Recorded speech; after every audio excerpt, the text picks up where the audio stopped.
Welcome to the Hospitality Maverick podcast with me, Michael Tingsær. We at Hospitality Mavericks are here to inspire leaders to create hot-centered and profitable businesses from the inside out, the kind that both employees and customers love and support.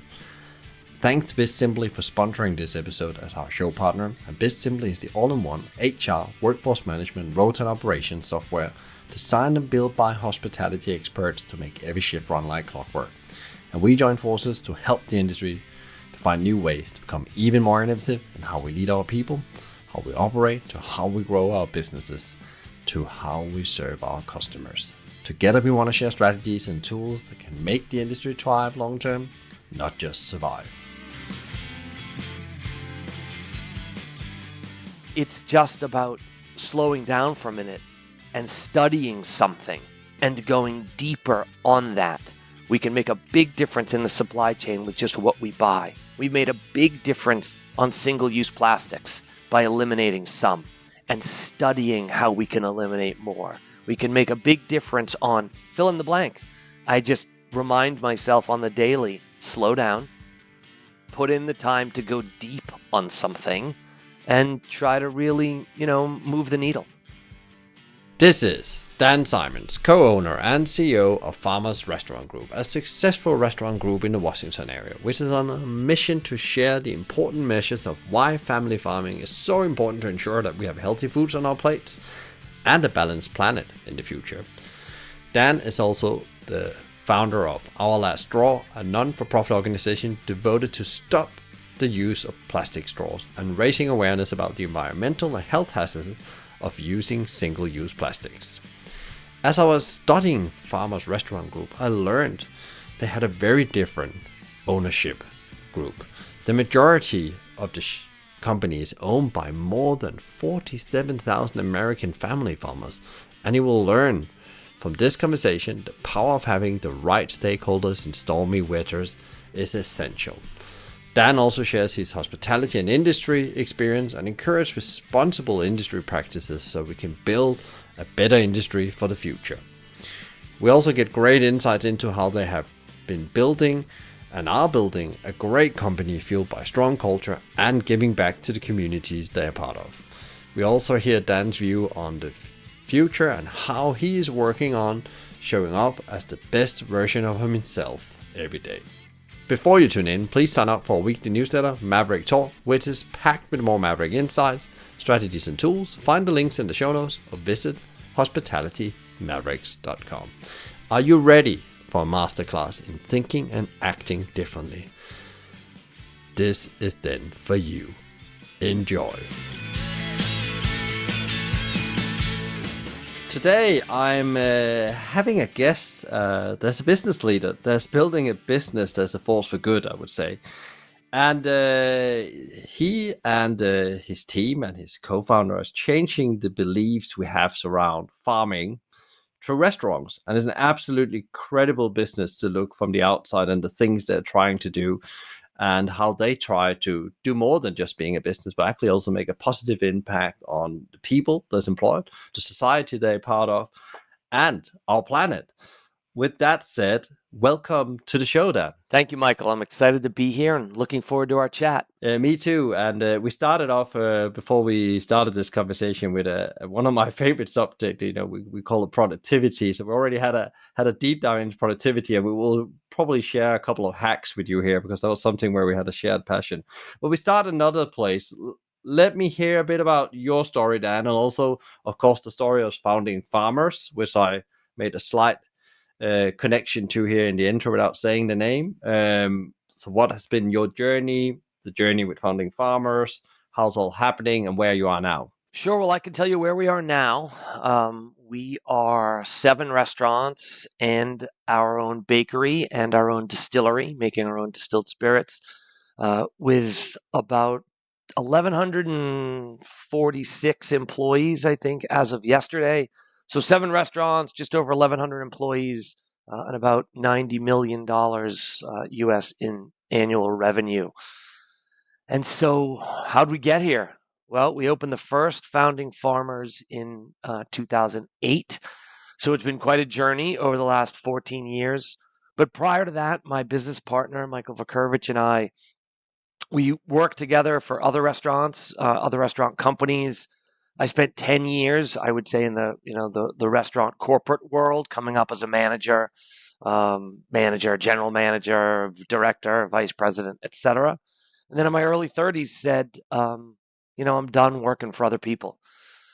Not so much because I thought I could do it better, but it was just so annoying to have someone else in charge for me that I always thought didn't really harness and elevate and magnify all of the talent inside companies. I worked with so many great people over the years, and I thought, well, what if you just had a company that tried to amplify and magnify all the talent instead of making it about the owner? And so that was really my and my partner's inspiration. Um, our first restaurant before we opened Founding Farmers, we tasted serious failure. Raised money from friends and family and fools, as is said. Opened a small little fried chicken restaurant, failed, lost all our money. I spent 3 years living in my mother-in-law's basement, which was not the original plan, but I guess in hindsight, sounds like a good part of the entrepreneurial journey. I'm grateful to my mother-in-law, but indeed that was not the plan. But we certainly tasted failure, lost more money than we had. And then with a bit of luck and a bit of good fortune and a good team, have now grown the company that we call Farmers Restaurant Group with this main brand Founding Farmers into what it is today. There's also a connection with Founding Farmers and the farmers. It's not just a name. There's actually a real big reason behind you called it Founding Farmers. Can you talk a bit about that? Because I think that's quite inspirational and, I would say trailblazing for restaurants. When you're starting a company, where you get your money from really matters. From my perspective, it's the formative aspect, one of the formative aspects of the DNA from which the company grows. And so we were lucky enough, my partner Michael and I, to meet and connect with a group of American family farmers, specifically the North Dakota Farmers Union, which is what it sounds like. It's a group of thousands of family farmers from North Dakota. And they had a vision of finding ways to advocate more on their own behalf of all American independent family farmers. And that vision was to try to get the guest at a restaurant level or a shopper at the grocery level to understand where their food comes from and the difference between a family farmer and a corporate farm. So we were connected with them. They brought their farming knowledge, their core mission of supporting and advocating for farmers and their capital. And we brought our restaurateurship, our knowledge of the industry, and we had really nice overlapping passion about the planet and the role of environmentalism. And I think our view of capitalism, which is that there's more than one stakeholder. Sure, profit is an important piece, but it is indeed a piece, not the whole pie. So we put that together with us and the North Dakota Farmers Union, and that is the ownership of what is Farmers Restaurant Group. And it's very interesting. I wrote down, as you were saying, when you start out a business, it's very important where you get your money from. Can you talk a bit more about that and how that actually impacts businesses, both when you see it goes well and like in your own situation, but also when it goes really wrong? Well, when I first, wrote I probably wrote my first business plan in college, but wasn't able to do much with it. But when I wrote my first business plan that I was able to get funded, I thought that I just needed money. And I thought money was a commodity or the fuel, and that the important part were the ideas and the vision and the purpose, and then the people and the talent and the nuts and bolts that you build. And what I learned, both through raising talent, through reading and studying about other companies, from talking to other entrepreneurs about their failures and when things went wrong, just developed my own philosophy or view that the money comes with strings attached. And if you either don't see the strings or you don't analyze the direction in which they pull or the way those strings may pull when things get difficult, inevitably businesses don't hit their business plan. And so it's either not on the right time, it's not on the right financial returns, you need more money, whatever the struggles are. I've yet to meet anybody that doesn't have to pivot, adapt, change, and overcome an unforeseen hurdle. So I wanted our capital to be aligned in every way. And what I learned was at first, wow, this isn't possible. I'm not going to be able to find an investor that doesn't want to talk about the capital stack and talk about where their debt is subordinate to what and who has control. They want to be able to fire the entrepreneur. And there's this whole list of vocabulary about what the capital wants. And I thought, well, that's problematic because what happens when I perform poorly for a phase? I don't want to lose control. What happens when I believe I know what's right and I'm in a boardroom with someone that now bought a board seat and they think they know what's right, but they don't know our people and our reason? And I think things like quarterly returns are just a fictitious construct solely supporting the needs of an investor. So I put all that together. And then when we met the North Dakota Farmers Union, and I mean, this is where, Michael, you, at least in my story, you get lucky. You meet people or you put something together or you have a conversation that triggers a realization of common ground. And so it's with that understanding that I really was clear on the value of their capital as they saw it and their goals and the requirements and what they wanted and what I believed when things got bad, which way the reins would yank. And I've seen things go bad in our company, especially in the past 2 years. And I was right about these providers of capital and these partners. They've been amazing. It's very interesting you said because you were lucky, but I guess in a way you had manifested it by being very clear about what you're looking for. Because often when I meet people raising money either in a startup situation or further, they just talk about they need to get some capital, not who they're going to get it from. They don't spend much time on really clarifying that profile and make sure how will that profile act when it gets difficult, and all these things which are so important if you want to do the right thing with your business and you want to be purpose driven like yourself. So that was just my little reflection on that. What is the core of your purpose with funding farmers? What is it that you want to change? What kind of change are you on the pursuit for? Our company exists to advocate on behalf of independent family farmers. And so elevating them, advocating for them, being a demand creator for family farmed product, trying in our own small way to influence our industry and other restaurants and diners when they go shopping to just get some new words or vocabulary, teach people to ask questions. Oh, where does that come from? And then to teach about the difference between a corporate farm and a family farm. That's why we exist. And along with that purpose, we care about how we do it. And so I use the word sustainable in really a dictionary definition, meaning we want to do it such that we can do it a decade from now and 3 decades from now. And if we could pass the company on to our next generation of leaders inside the company, to me, that's sustainable, a business that is still here tomorrow. And that includes, from our perspective, we need fresh water and fresh air and soil with nutrients, or we won't be able to buy the kind of food that we buy and our supply chain won't exist.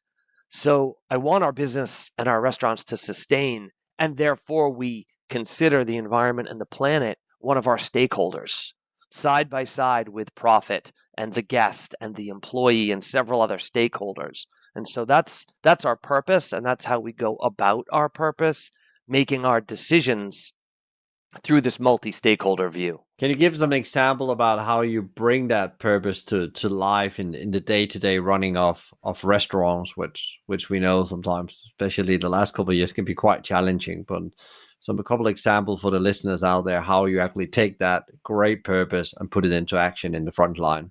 So with our farmer partners, we've invested in shrinking, shortening, unbundling the supply chain. And a specific example of that is that our farmers own their own 18-wheeler. And so a few times a month, we haul food directly from the Midwest, um, to the East Coast of the U.S., which we dip down into Kentucky, where we pick up some grits from some farmers that we know down there. And what we have done by doing that is we took a risk with capital. So that's one, is putting some money at risk. We made things more difficult for ourselves because it's easier to just order certain product from an existing order guide from existing distributors. So we took some risk and we made things more difficult. That's generally not what you do if you just want profit. And in return, what we did is our food goes through the food that comes on this truck goes through 2 or 3 less levels or layers of the supply chain, which physically means less miles, less fuel. It means a shorter duration from farm into the restaurant.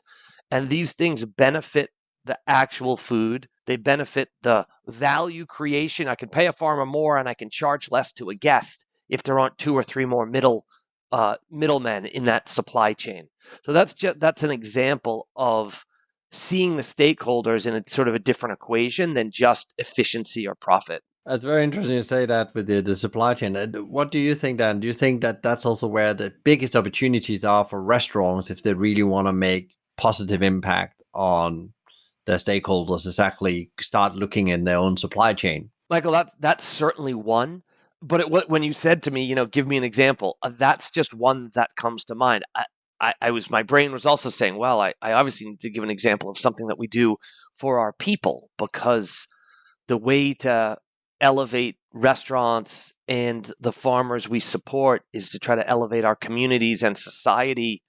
So I've been working on a program where I can help pay off high interest debts that our employees have accumulated in their personal lives.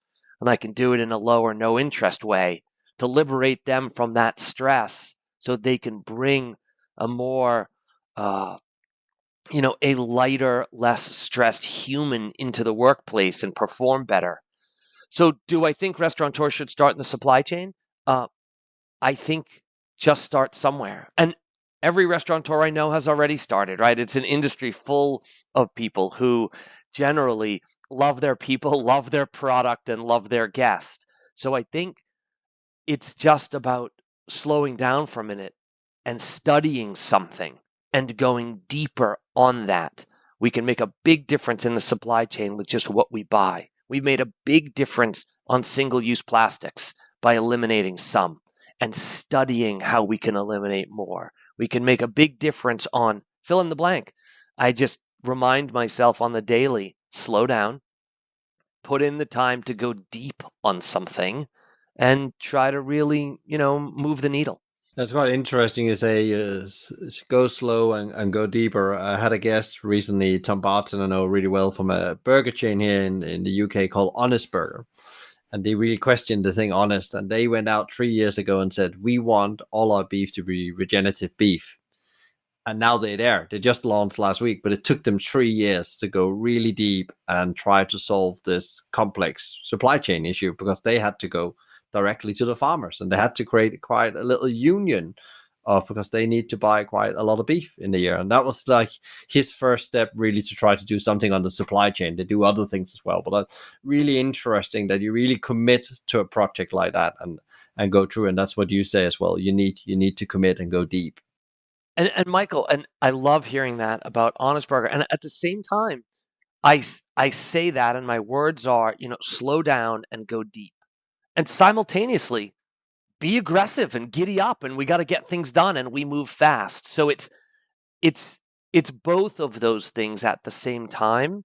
I think that you can make progress quickly and be aggressive. Sometimes for me, it's just acknowledging there's a lot of progress to be made before you reach a goal line. So you can run a marathon fast. It's still a marathon. And so that, I think, is the combination of that entrepreneurial, let's get it done. I'm not opposed at all to that, the fail fast mantra. and the try things, etc. So I feel like it's important to highlight that these philosophies, they do go hand in hand. Certainly in our industry, where you do need to grow the food. And so inherently, it's not just tech and software. Write the code, release it, put it out into the wild, and then fix it as it goes. You got to grow the food, and a recognition of the land and the humans that grow the food, and then those of us that add the value to that. Sometimes just with a little bit of salt. We keep it simple, but you can push and push. But if you don't go deep and study it, you generally don't end up somewhere remarkable. And it's quite interesting, but it leads me to the next thing I wanted to dive a bit into. You talk about the very strong purpose about, giving back to farming, changing the perception of farming. How do you see that have actually informed your culture, and what has that done for your culture for working in founding farmers? And It's nice in our restaurants that we have quite a lot to talk about and discuss and teach our team at every level, rather, or in addition to just the obvious things, right? Need to work with a saute cook to saute. We need to work with a dishwasher on water temperature and sanitation. There are the nuts and bolts of the restaurants. But we're quite often talking about, what it takes to get the ingredients to the back door. We're talking about the mental health of our employees inside the four walls and the mental health of farmers. The suicide rate in America of family farmers is substantially higher than the population, en masse. And so you asked me, how does this affect the culture, our advocacy for farming? What the advocacy for farming does is make us more mindful of, there's no such thing as farming without the farmer, and there's no such thing as a farmer without the person who is the farmer. And that is true for the dishwasher and the cook and the chef and the manager. So this view informs the culture of our company and the culture of our restaurants, because these are the things I'm focusing on as what I believe and my partner believes are the equation that add up to this plus this plus this plus this equals hospitality.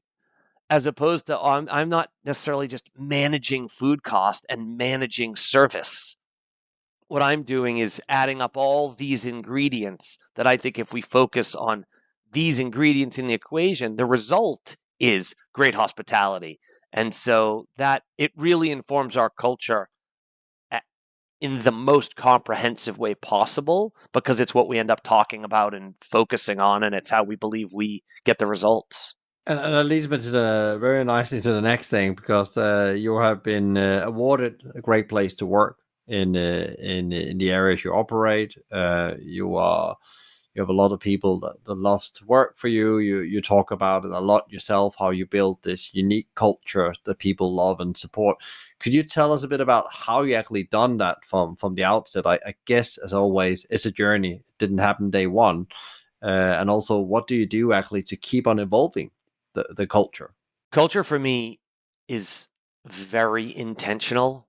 Every company has a culture. Every culture has its own culture. Every family has a culture. So culture exists whether or not it's intentional. So it's quite easy in a country or a family, because if you're fortunate to have multiple generations and you're close, and language and tradition and habits all get passed down and absorbed from the very beginning. So what we did intentionally when we started our restaurants, our first restaurant, was to write down what we called our constitution. And it's an 8-page document that lays out our passions and our purposes, our goal. It lays out our promises to our staff, what we commit to them, what we ask for and require in return as promises back to us and the company. And then we intentionally teach it. We hold classes on it. My partner Mike and I, in the 14 years that we've had the company, we have always taught these classes ourselves multiple times throughout the year. ongoing. I will forever be teaching our Constitution, which is the documentation that lays out and explains and defines in painstaking detail our what and our why and our how. So for me, that's the most intentional thing we do with the culture. Write it down and teach it. It's not about, we don't put it on posters and put it up on the wall. We don't shrink it down and distill it to just, 6 principles. It's not a 4-sentence thing. It's 8.5 pages of every word we wrote, and it covers a lot of ground. So that then becomes it's both a stage and a platform for our team to stand on, a shield for any individual to protect themselves with, a way to shine a light on ourselves or hold up a mirror when we're falling short. And that's our process that has served us well with building the culture.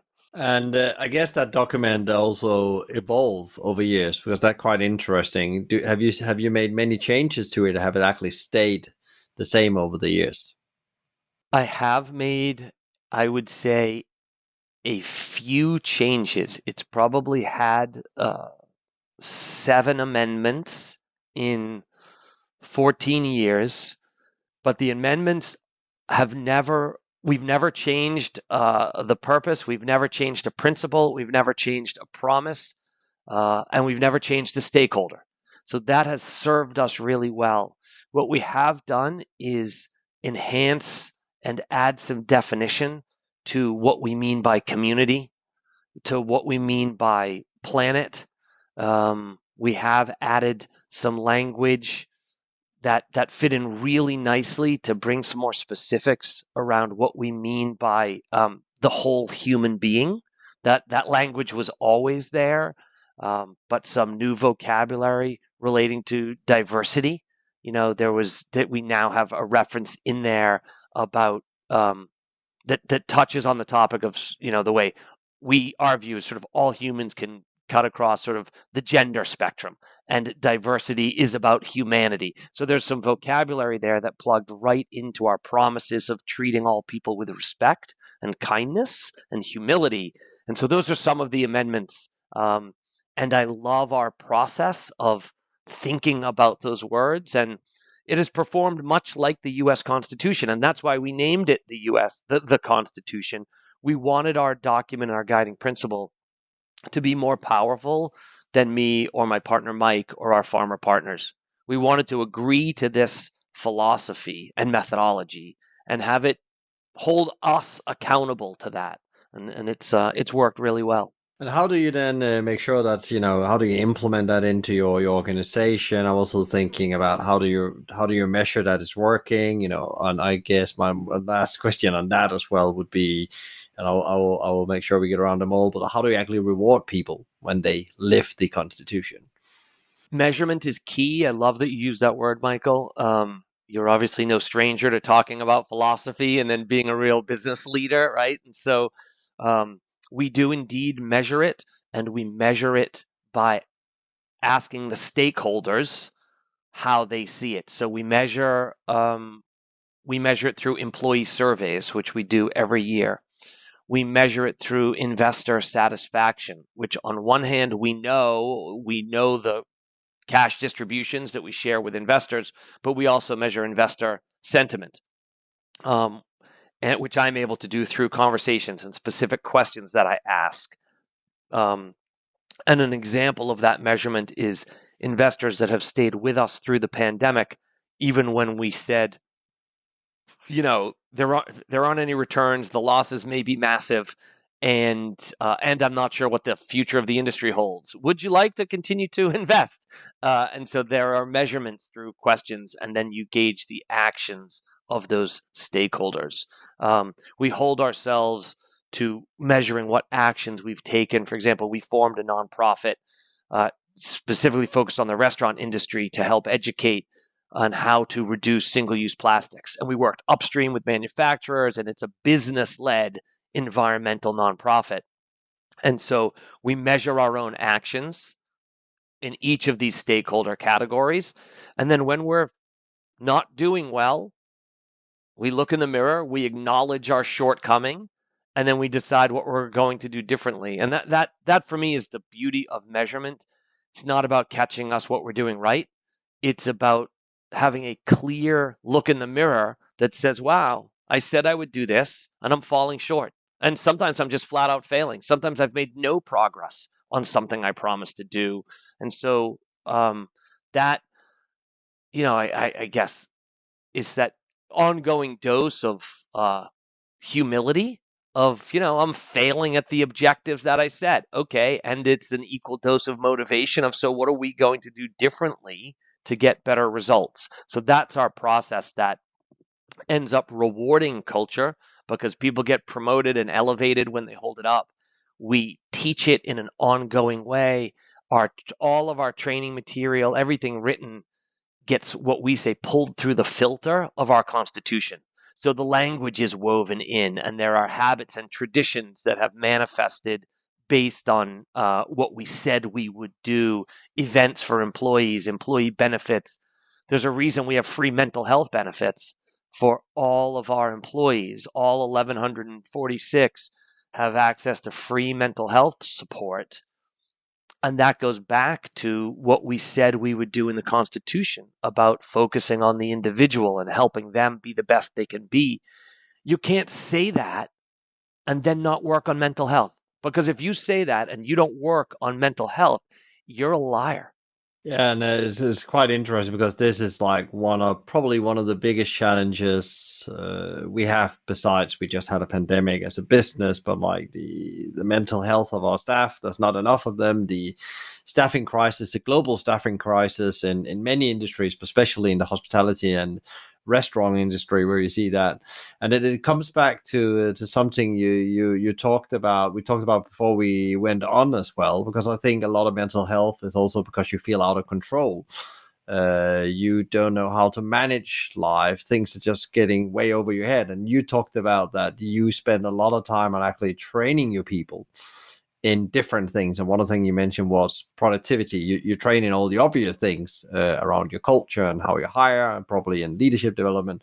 But could you talk a bit about that? Because I think that was quite unique for me when you said that. This is like we have a module where we actually learn people to become better at managing themselves. I think it's interesting that the standard approach to hiring is to sort of interview people for their competence at the specific job description, and then train them on the specific job, and then manage them to get results on those activities, whatever the job is. And I've just always looked at it and thought, well, don't you need to know how they feel? Because it was always clear to me about myself that when I felt good about myself, when I trusted myself, believed in myself, was confident, felt strong physically and stable and solid mentally, I did my best work as a bartender, as a host, as a manager, as a kitchen manager. That's. And so when I was told early in my career, and a lot working for other people, leave your problems at the door, like when you show up, it's like you put on the uniform, this is what you do. I always thought, well, that's bullshit, right? It's not possible, first of all. And why? Why would you want me to do that? Why wouldn't you want to help me actually be at my best instead of pretending that something isn't pulling me down?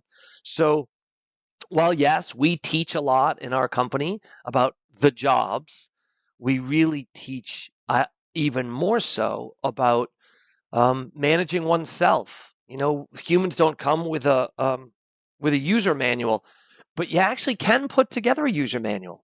So we teach personal productivity. I pull in material from other teachers and writers like Catherine Price, who wrote a brilliant book, How to Break Up with Your Phone. So we have about 15 hours of curriculum around personal productivity, time management, engaging with technology, building powerful and effective relationships, managing oneself before trying to lead others. And that curriculum especially the personal productivity and time management. When our folks see it on their agenda, people often think like, oh, this will be boring, or what will happen. And after these personal productivity classroom sessions, it's our highest rated class. And people, come back in and say like, this has been great for me. And often the stories I get are, I'm getting along so much better with my spouse, or I realized I wasn't being the parent that I wanted to be. And then sometimes people pause and say like, oh, well, and it's helping me at work. And I'm thinking, you're one person. A human is an indivisible whole. Gandhi said that. So not that you want to hear me preach about Gandhi, but that perspective that a person is an individual whole, of course, then we want to teach and massage and inform and inject and elevate that whole person. And what do we end up with? Delicious bread, our own vodka, right? Great hospitality, bacon lollies at the table that the guest has ever tasted anything like it. But we do it through trying to help the whole human. And Michael, it's clear to me, I need all the same help. I need to attend these classes just as much as I need to teach them. I need support for my own mental health. I struggle with my own negative thought track and some eating disorder around food. I've dealt with my own bouts of, anxiety and struggle. And so I think of that and I think, yeah. And I also, sprained my ACL and I've got, limited mobility in one of my wrists. Who cares? It's physical, it's mental, it's all one human thing. And I need people to help me lift myself up so that I can help lift up others. It sounds so obvious, but you can tell me if I sound crazy to you. No, I think we're very aligned on that, so it's going to be difficult. You're preaching to the convert, but I think it's very interesting that you always in a business talk about how you're going to transform the customer's life, and here we talk about how do we actually start with transforming the employee's life, and actually, as you know when somebody comes and says to you, actually, it helped me at home with managing my relationship, make me a better parent.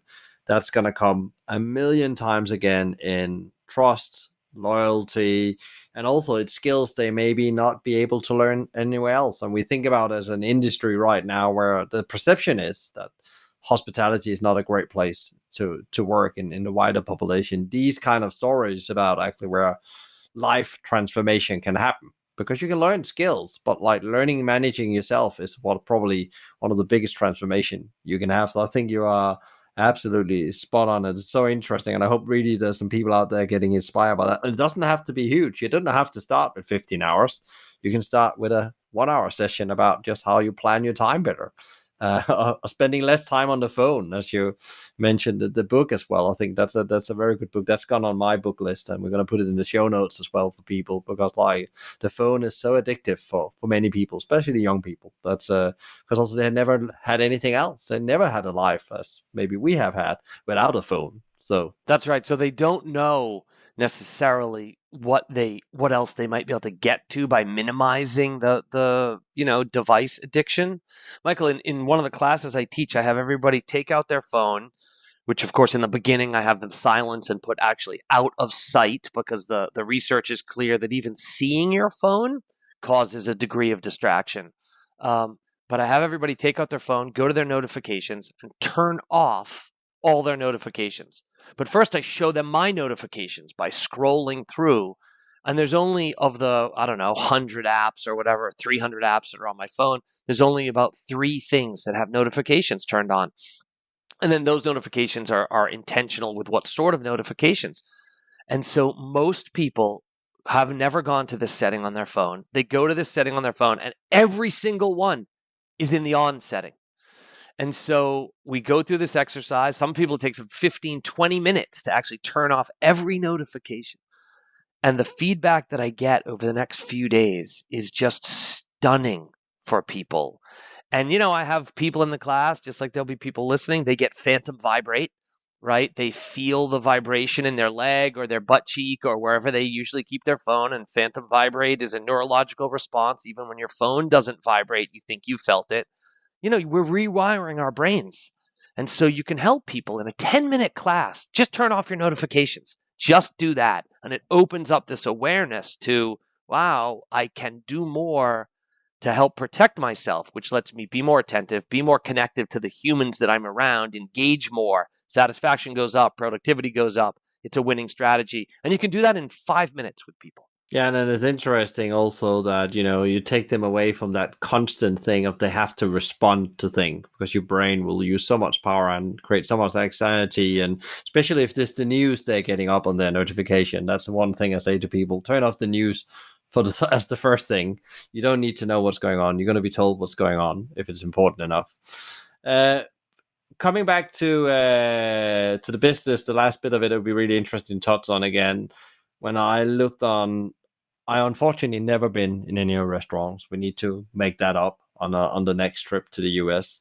But it feels like when you study online that these people as customers with you really feel they're more than customer. They feel like they're part of some kind of community, and they're like raving fans, I would almost say. And they have a really deep connection with your place. Can you talk a bit about that? How you created that, and how you keep that evolving, that experience, I guess it is. Certainly, some large percentage of our guests on a daily basis are simply hungry. They've heard that it's a good restaurant, and they come in and they have something delicious. They're treated nicely. The value is good, and they leave, and they ideally leave thinking, "Oh, that was good, and I'd come back." And they don't know everything that is just below the surface. We're cautious not to try to preach to every diner or every guest. We do have a bit of a spiel we start off with if someone is first time in. But obviously, as you can imagine, we're not weaving in all of this philosophy. But then what happens is guests come back, and then they learn a bit more, and then they engage. Some restaurants believe in sort of silent, sophisticated service. We don't do that at all. We want our bartenders and our servers and our folks at the front desk to talk to the guest and connect and share your story. And if a guest asks you a personal question, answer it personally. And if they ask about the company, tell them your view of what makes it special here. There's no repeat this exact thing about our purpose. It's just tell them what you think here. And what that has led to over time, and certainly how we communicate on social media, and probably what I write on my Dan Simon Says blogs, you end up building a reputation. I think most of the time reputations are deserved. They're built over time, and they're in the aggregate of what you put out there as individual business leaders. And so we have built over the years a legion of loyal guests. And I think they're loyal because they feel that we are loyal to them and what they care about. And this, shared values, or there's enough common ground, and, they care. But nobody cares about every single thing we did. That we do, if your issue is the way a company treats its employees, and you read or hear from one of our staff about, that they get paid vacation time, or they get mental health benefits, or, or they got free food through the whole pandemic, even when they were laid off for however long. And those employees that care about that, they're like, wow, this is a restaurant I want to support because of the way they treat their people. If you're a diner that cares about farmers, then, you care. If you're a diner that cares about climate change, and you hear about the way we buy electricity, or what we try to do to mitigate our own footprint.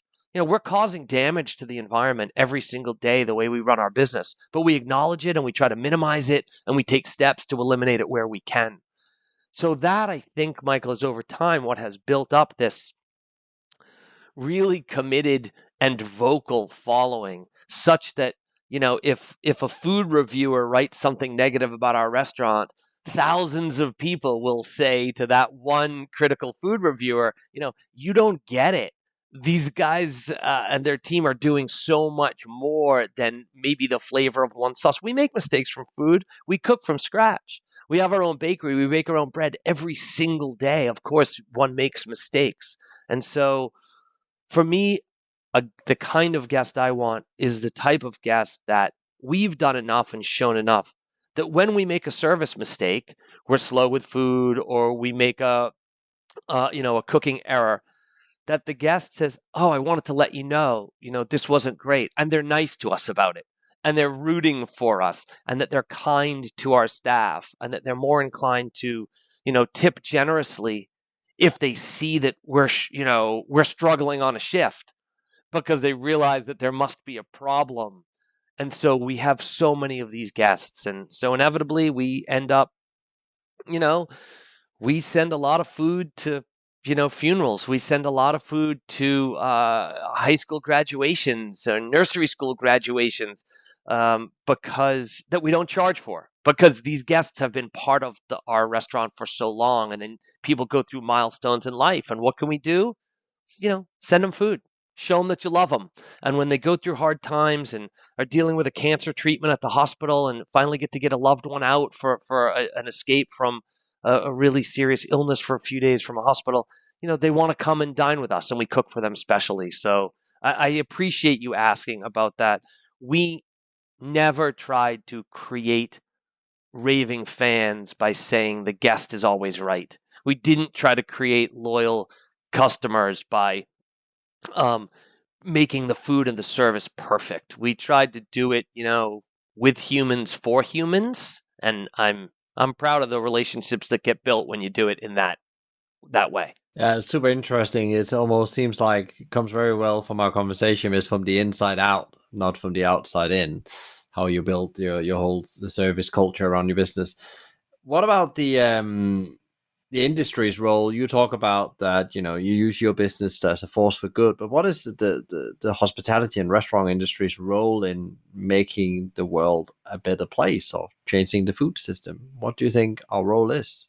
We have the opportunity to continue to add rungs to the ladder at the bottom.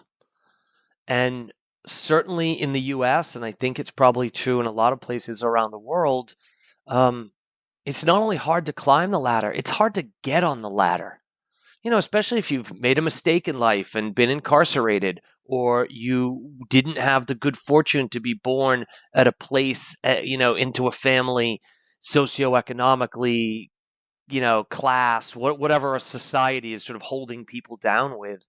And in our industry, we can add rungs to the bottom of the ladder. We can lift people up. Okay, so you don't speak the language of the country that you find yourself in. No problem. We can bring you in and teach you the job and get you into, like, for us, we teach English classes, no charge. And so adding people onto the ladder, in the US, we obviously have this huge problem with incarceration. We just love to lock people up. We love to lock up people of color. And then it's supposed to be about paying a debt to society. But in our country, it's a permanent scarlet letter that you can never get rid of. It's awful. But in our industry, what we can do? We can hire people without background checks, and we can hire people based on who they are today and not judge their past. And then we can help them build a resume and build skills and teach them leadership. Cooking is about love and leadership and team building, and it's a sport. So people can build all of these skills, and we can provide wraparound services to people that have some other struggle. We can be the parents where they don't have them. We can educate on basic financial things. We can help those that don't know how to get a bank account without fees. We can cash people's checks so that we can help them send money abroad without being ripped off by the money movers. This is what I love about our industry. Adding rungs to the ladder, helping people climb it. And then maybe they stay with us for a long time. That's great. And just as good or better, they go on to elevate themselves to what they are truly capable of, which lifts up your community and your society and helps them in their neighborhoods. And that, I think, is a place that our industry does a lot of already and can do so much more of with just a few additional steps and a bit of a change of mindset for some folks. But in general, I think I feel so safe doing this in our industry because I have so many friends and colleagues in our industry. And the natural thing is, of course, we take care of our people. And then the big corporations, that's where I like to try to either role model, look, you can still make more money if you do this. Fine, you don't care about the people, you just care about profit. Your company will be more profitable if you elevate the people that work for you. So there's a few ways to come at this. You don't have to be. I'm not just a bleeding heart liberal tree hugger, mental health advocate. I'm a capitalist. I think I'm a conscious capitalist, right? There's multiple stakeholders. We can do this in a mindful way. And if I want my company to sustain, we need long term profit. But you don't need short term profit. And you can do things like invest in certain employee benefits that get you return in the long run. And so that these are some of the things that our industry can do really well and then role model for either the larger corporations and other industries of like, wow, look what's happening here with these restaurants, big and small, that are able to do this with their people. Yeah, and I guess also we have a great opportunity now to change that because we need to do something to attract more people to the industry. So this is the opportunity right now and here to actually reconsider the ways you've done things and start thinking a bit more long term about how you invest in people and how you actually help people getting a second chance in general.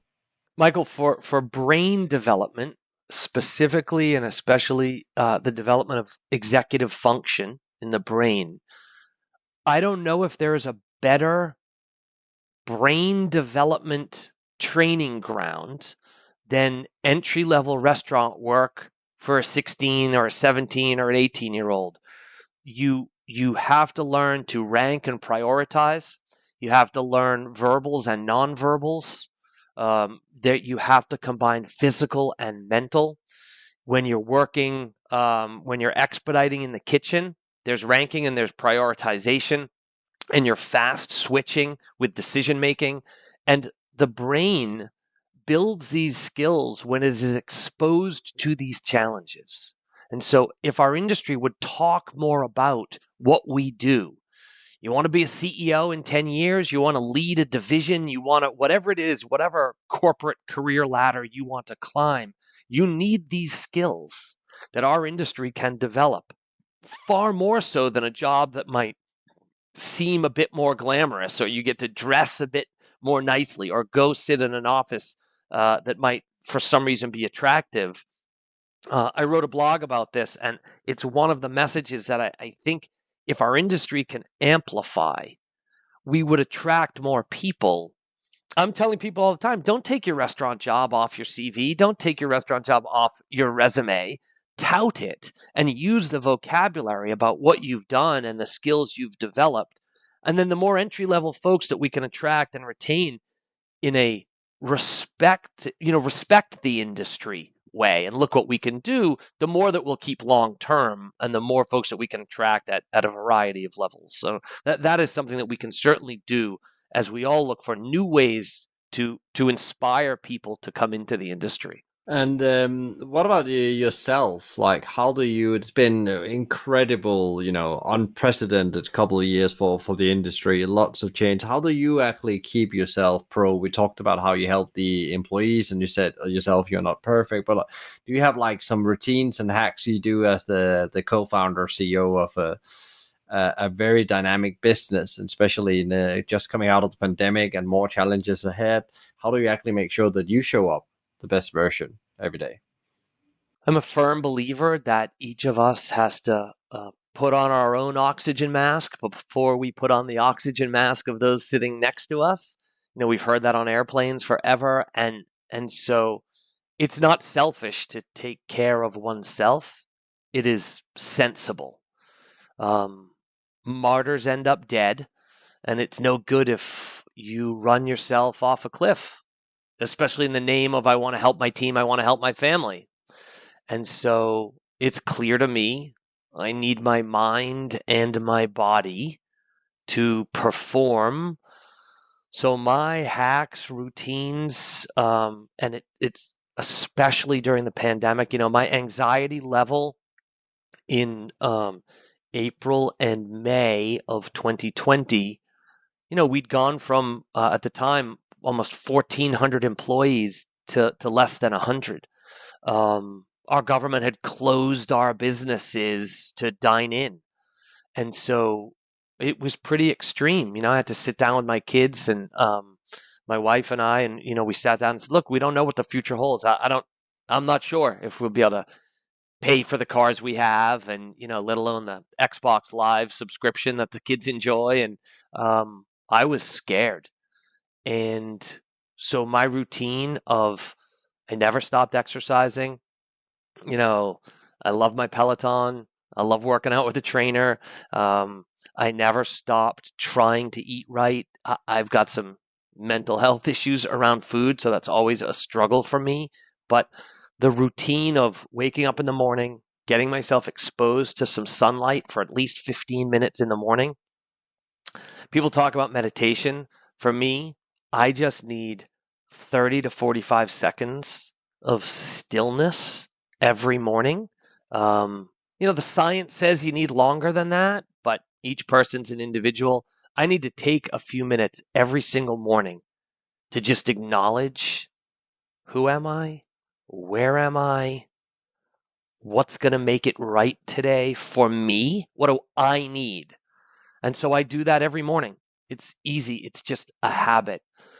So I try to pay attention to what I put into my body. I try to pay attention to using my body. I try to pay attention to way sunlight and the environment affects me. I try to take a few minutes of stillness. I think about breathing.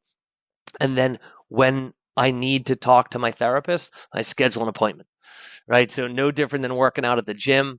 I can do a Zoom now, or I can go in person. And a mental health trainer is no different than a physical health trainer. So that, I think, people don't usually ask me that recipe, so I didn't have it sort of written down. That's my off the cuff recipe of how I try to keep myself well, so I can perform, for my team and my family. I love that. I love that. Thank you for sharing that, Dan. What about if you should give one advice to industry leaders out there? What would that advice be in the current time we're in? Make sure you have some undistracted time every day to think, and understand that daydreaming is thinking, and that undistracted time, even and maybe especially without an agenda, is where the brain does its best work. The subconscious gets to rest a bit.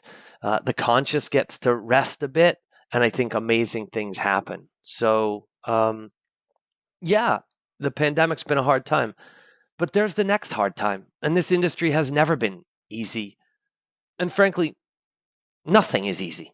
That wasn't the promise when we were given life, like, oh, there's an easy path, go find it. So that, I think, is the only one piece of advice that I have, because there's more hardship to come. And I think, if you're alive, you're fortunate. You get the chance to deal with the next hardship. I mean, what is the other? There's only one alternative, is don't be here.